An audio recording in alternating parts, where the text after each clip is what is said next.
উনি যথার্থ বলেছেন, যোগ্য লোকদেরকে যোগ্য জায়গায় স্পেস করে দেওয়া দরকার।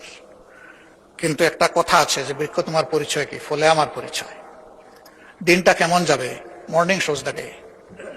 সরকারের 2 মাসের যে সমস্ত কার্যকলাপ বেসিক জায়গাগুলোতে হাত দেওয়া হয়েছে, প্রত্যেকটা জায়গায় জনগণের আকাঙ্ক্ষার বিপক্ষে চলে গেছে।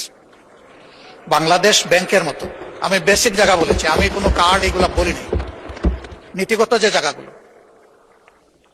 বাংলাদেশ ব্যাংকের মতো সেন্ট্রাল ব্যাংকের গভর্নর নিয়োগের ক্ষেত্রে যে কাজটা করা হয়েছে এবং সাবেক গভর্নরকে বিদায় দেওয়ার যে পদ্ধতি অনুসরণ করা হয়েছে, জাতি এটা দেখেছে।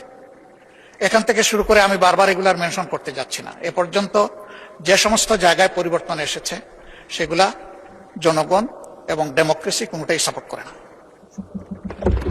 এমনকি খেলার মাঠটা পর্যন্ত আমরা উন্মুক্ত রাখতে পারলাম না, ওখানেও গিয়ে আমরা ঝাঁপাইয়ে পড়লাম।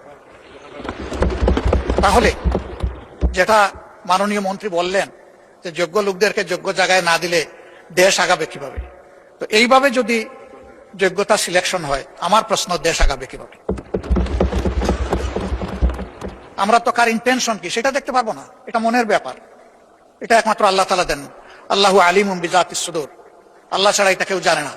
আমরা দেখব তার প্রকাশটা কি, বাস্তবায়নটা কি, কিভাবে এটা রিফ্লেক্ট করতেছে সমাজে। সেটা এই রিফ্লেকশনে আমরা শঙ্কিত যে এইভাবে সবকিছুকে পলিটিসাইজ করলে, ক্ষেত্র বিশেষে গোষ্ঠী, পরিবার এগুলাকে প্রাধান্য দিয়ে আগাইলে এ দেশ তো আগাবে না। আমরা তো সবাই মিলে চাই যে দেশটা এগিয়ে যাক।